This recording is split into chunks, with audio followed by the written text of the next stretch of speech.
Wherever you go, whatever you do, throw a little at it. Omax, Vest and Briefs. Vishwas sir, நான் உங்ககிட்டேருந்தே தொடங்குகிறேன். தாவேக்காவினுடைய இந்த 2 மாத காலம் சற்றேறக்குறைய இந்த நடவடிக்கைகளை எப்படி பார்க்குறீங்க? 60 நாட்களில் ஊழலை ஒழிக்க முடியுமா? இல்ல, ஒரு முதல் முன்னெடுப்பா நம்ம இதை பார்க்கலாம் பொதுவான அடிப்படையில. இரண்டாவது, இதுவரையிலும் எந்த ஒரு முதலமைச்சரும் சொல்லாத ஒரு துணிச்சலோடு சொன்னது பாத்தீங்கன்னா, லஞ்சம் கொடுக்காதீங்க, யார் கேட்டாலும் லஞ்சம் கொடுக்க முடியாதுன்னு சொல்லுங்க, கேட்டா நான் தான் சொன்னேன்னு சொல்லுங்க அப்படின்னு ஒரு அறிவிப்பை வெளியிட்டு இருக்காரு. இதெல்லாம் ஒரு பாராட்டப்பட வேண்டிய அறிவிப்பாக இருந்தாலும் நடைமுறைக்கு எப்படி வரப்போகிறது அப்படிங்கறது இனிமேதான் நம்ம பொறுத்திருந்து பார்க்கணும். ஆனால் ஒரு முன்னெடுப்பாக முயற்சியாக இவர்கள் செய்கிறார்கள் அப்படிங்கிறத நான் பார்க்கிறேன். சரி, அவங்க சொல்கிறாங்க நாங்கள் 2400 கோடி ரூபாய் மதிப்புள்ள ஒப்பந்தங்களை ரத்து பண்ணியிருக்கிறோம் அப்படின்னு குறிப்பிட்டிருக்காங்க. அதே போல் ஒரே நாளில் முதலமைச்சர் அவர்களுடைய துறையிலேயே 50க்கும் மேற்பட்ட டெண்டர்கள் ரத்தாகி இருக்கின்றன. இதெல்லாம் எதை காட்டுது? வேறு பிரச்சனைகளை டைவெர்ட் பண்ணுறதுக்காக இதெல்லாம் செய்கிறாங்களா, இல்லை உண்மையிலேயே லஞ்சம் ஊழல் ஒழிப்பில் தாவேக்காவுக்கு அக்கறை இருக்கா? இல்ல, இப்ப வேற பிரச்சனைகள் அப்படின்னு நம்ம பார்த்தோம் அப்படின்னா, அவர்கள் குறிப்பிட்ட அந்த சலுகைகள், குறிப்பாக நீங்கள் 2500 ரூபாய் பணம், இது போன்ற அறிவிப்புகளை தவிர வேற எதுவும் பிரச்சனை இப்போதைக்கு இருக்கிற மாதிரி நமக்கு தெரியல. எனக்கு இதுவரையில வெளிவரல ஒரு வேலை. ஆனால் இவர்கள் தொடக்கத்திலிருந்தே இந்த குறிப்பாக இந்த டாஸ்மாக் கடைகள்ல ஒரு லீக்கேஜ் இருந்துச்சு, ஒரு கசிவு இருந்துச்சு. அதை சரி செய்து அந்த பணத்தை பார்ட்டி ஃபண்ட் என்கிற பெயரில் இருந்ததை மாத்தணும் அப்படின்னு சொன்னாங்க. அது ஒரு ஆக்சுவலா பொதுவாக ஒரு பொருளாதாரத்தை பொறுத்தவரையிலும் தமிழ்நாட்டினுடைய பொருளாதார வல்லுநர்கள் என்ன சொல்றாங்கன்னா, முதல்ல இந்த லீக்கேஜஸ் சரிப்படுத்தினாலே இப்போ ஓரளவுக்கு பாதி அளவுக்கு நமக்கு தமிழ்நாடு கவர்மெண்ட் தப்பிச்சுக்குவோம், அதன் பிறகு கடன் வாங்க வேண்டிய தேவை இருக்காது அப்படின்னு தான் சொல்றாங்க. எனவே அந்த மாதிரியான முயற்சிகளை நம்ம பாராட்டலாம். ஆனால் இது எப்படி அப்படின்னா, குறிப்பாக நீங்க பழனியில உடனடியாக அந்த 100 கோடி ரூபாய் மதிப்புள்ள இடத்துக்கு சிபிசிஐடிக்கு மாற்றி இருக்கிறாங்கன்னு பார்க்கிறோம்.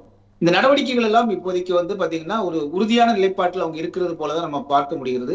இருந்தாலும் நீங்கள் குறிப்பிட்டதை போல வேற ஏதாவது பெரிய பிரச்சனை டைவர்ட் பண்ணா அப்படி ஒரு பிரச்சனை இல்லை. ஏன்னா அவங்க சொல்லிட்டாங்க, பணம் வெள்ளை அறிக்கையை கொடுத்துட்டாங்க, பணம் இல்ல, பணம் இல்லாம நாங்க மைனஸ்ல இருந்து தொடங்குறோம்னு சொல்லியிருக்காங்க. எனவே அதுவும் நம்ம பிரச்சனையை பார்க்க முடியல. அவர்களுக்கு அடுத்தது இருப்பது பெரும்பான்மை நிரூபிக்க வேண்டிய நிலைமையில இருக்காங்க. எனவே அவர்களுக்கு என்று ஒரு 11 வேட்பாளர் சட்டமன்ற உறுப்பினர்கள் தேவை. அதை நோக்கி தான் அவங்க போறாங்க. இதுதான் இப்போதைய நிலையா இருக்கிறதுனால அப்படி நான் நினைக்கல, அவர்கள் ஏதோ பிரச்சனையை திசை திருப்புவதற்காக செய்வதாக நான் நினைக்கல. சரி, அதே மாதிரியும் உங்களுக்கு தெரியும், ஒரு பிரச்சனையை மறைக்கணும் அப்படின்னா கல்லை கட்டி கிணத்துல போடு அப்படின்னு சொல்லுவாங்க. இப்பெல்லாம் அதோட சிபிசிஐடி விசாரணையும் அதே போல் ஆயிடுச்சு. ஒரு பிரச்சனையை ஆஃப் பண்ணணும் அப்படின்னா சிபிசிஐடி கிட்ட கொடுத்து ஒரு கேஸை போடுங்க அப்படின்னு சொல்கிறாங்க. அப்படித்தான் இந்த இதையும் எடுத்துக்கணுமா? இல்ல, நிறைய இதுக்கு முன்னாடி சிபிஐ மட்டும் இல்ல, நீங்க சிபிஐ கொடுத்த வழக்குகளே நிறைய கிடப்பில் கிடக்கிறத நம்ம பார்க்கிறோம். சிலருக்கு தீர்வுகள் வர்றதை பார்க்கிறோம். பட் சிபிசிஐடி என்பது இப்ப தமிழ்நாடு அரசுடைய கட்டுப்பாட்டில் தான் இருக்கு. ஒருவேளை அதுல நீதி கிடைக்கலன்னா நிச்சயமாக வேறொரு முகமைக்கு கொடுக்க வேண்டிய தேவை ஏற்படலாம். இப்ப அறிக்கை தாக்கல் செய்ய வேண்டிய நிலையில மதுரை உயர்நீதிமன்றம் சொல்லியிருக்காங்க. எனவே அந்த அறிக்கை தாக்கல் செய்யப்பட்டதற்கு பிறகு நமக்கு தெரியும். இதெல்லாம் நீங்கள் உண்மையிலே சொல்ல போனா தாவேக அரசு ஒரு புலிவாலை பிடித்திருக்கிறது. அதனால அவர்கள் இதை உறுதியாக நின்றால் மட்டும்தான் அவர்களுக்கு வரக்கூடிய இடைத்தேர்தலாகட்டும், அடுத்தடுத்து வரக்கூடிய தேர்தல்களாகட்டும் அவர்கள் நற்பெயரை பெறுவதற்கான வாய்ப்பாகவும் இருக்கும். தேர்தல்களெல்லாம் தாண்டி அவர்கள் உண்மையிலேயே நாங்கள் உறுதியான ஒரு நேர்மையான ஆட்சியை கொடுக்கிறோம் என்று அவர்கள் உறுதிப்படுத்த விரும்பினால் இந்த அனைத்து நிலைப்பாட்டிலும் இந்த வழக்குகள் எல்லாம் அவர் உறுதியோடு இருக்க வேண்டிய கட்டாயத்திற்கு அவர்களே ஆளாக்கி கொண்டிருக்கிறார்கள் தான் நம்ம பார்க்கிறோம். எனவே இதுதான் என்னுடைய பார்வையை நான் பார்க்கிறேன். சரி, அதே மாதிரி இப்போ நீங்கள் வேறு பிரச்சனை என்ன இருக்குன்னு கேட்டீங்க. அந்த லாக்அப் டெத் விவகாரம், பழனி கோவில் விவகாரம், அதே போல் வாக்குறுதிகள், சிங்கப்படை அமைத்தும் கூட சில இடங்களில் நடந்த பாலியல் அத்துமீறல்கள், இதையெல்லாம் ஒரு டிஸ்டர்பன்ஸாக நீங்கள் பார்க்கலையா? இல்ல, நீங்க எப்படி காரணம், நீங்க இது ஒண்ணு புதிதாக நம்ம லாக்அப் டெத்துங்கிறது புதிதாக இல்ல, கடந்த ஆட்சியிலுமே இருந்தது நம்ம பார்க்கிறோம். இப்ப தொடங்கி இருக்கு. ஆனா என்னன்னா காவல்துறை அதுக்கெல்லாம் மாற்றம் தானே இவங்க வர்றாங்க. அதைத்தான் சொல்றேன். அப்ப அதை முன்கூட்டியே செய்திருக்க வேண்டும் அப்படின்ற, நீங்க முழுமையா நீங்க கடந்த ஆட்சியில் இதெல்லாம் பிரச்சனைன்னா மக்கள் வெறுத்து போய் தான் வாக்களிச்சிருக்காங்க அப்படிங்கும்போது இதுல முதன்மையாக கவனம் செலுத்தப்பட வேண்டும் அப்படிங்கிற மாற்று கருத்து நமக்கு கிடையாது. அதுல இன்னும் தொடக்கத்திலேயே நீங்க வந்து காவல்துறை மட்டுமே அல்லாமல் என்னென்னவெல்லாம் அந்த ஒரு மக்கள் குறைபாடுகளாக பார்ப்பார்களோ அந்த துறையெல்லாம் சரி செய்ய வேண்டிய மின்னல் வேகத்தில் செய்ய வேண்டிய நிலையில தான் தாவேக அரசு இருக்கு. அது செய்திருக்க வேண்டும். எனவே அது செய்ய தவறுனதுனாலதான் இது நடக்கிறதா நம்ம வந்து பாத்துக்கிறோம். ஆனால் அதே வேளையில் அவர்கள் இதிலிருந்து பாடம் கற்றுக்கொண்டு இன்னும் வேகமாக செயல்பட்டாங்க அப்படின்னா அதை அவர்கள் சொன்ன வாக்குறுதியை ஓரளவுக்கு நிறைவேற்றியதாகத்தான் இருக்குன்னு பார்க்கிறோம். ஆனால் அதே போல நீங்கள் அப்படியே கடந்த காலம் போல இருந்த அப்படின்னா ஒரு மிக குறுகிய காலத்துல அப்ப திமுகவுக்கு ரொம்ப பின்னாடிதான் ஆன்டி இன்கம்பன்சி என்பது உருவாச்சு.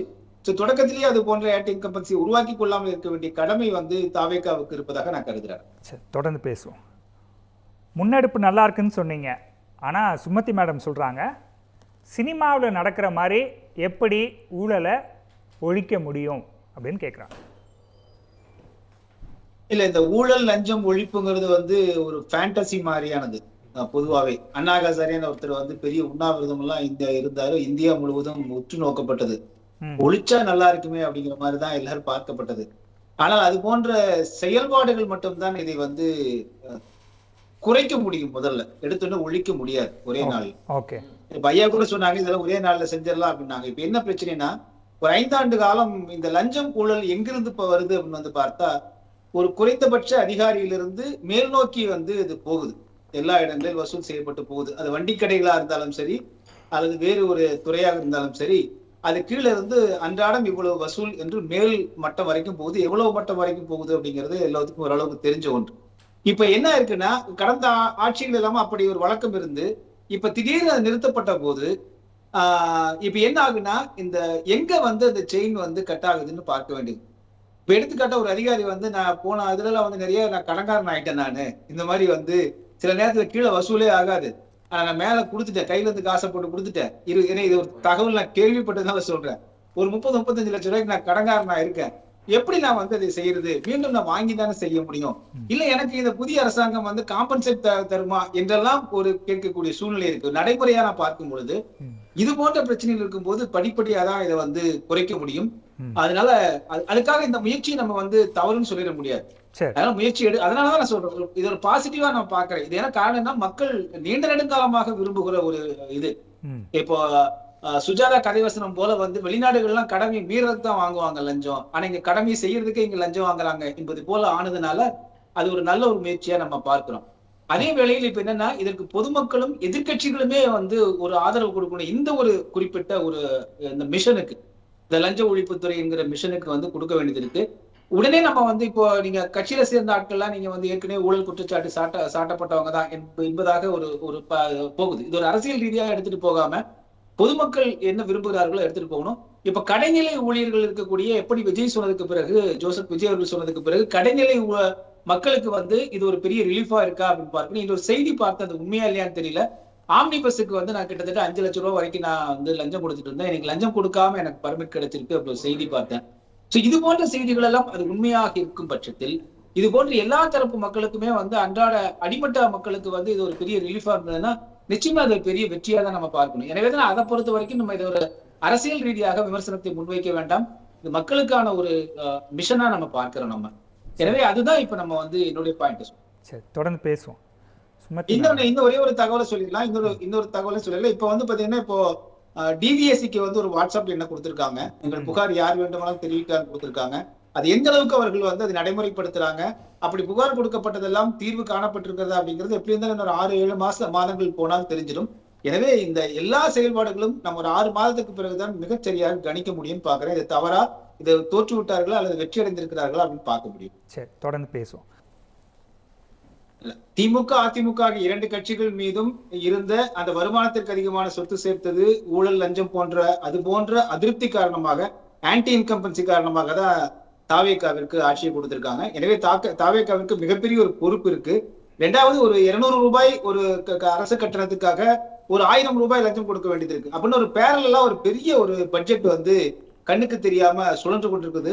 அதை நிறுத்த வேண்டுமானால் முதல் மேல்மட்டத்தில் வாங்குவதை நிறுத்தினாலே கீழே வந்து பாதியாக குறையும். இந்த முயற்சி பாராட்டத்தக்கது. இது வெற்றி அடைய வேண்டும் அப்படின்னு தான் நான் விரும்புறேன். தமிழ் ஜனம் சேனலை சப்ஸ்கிரைப் பண்ணாம பாத்துட்டு இருந்தீங்கன்னா மறக்காம சப்ஸ்கிரைப் பண்ணிடுங்க.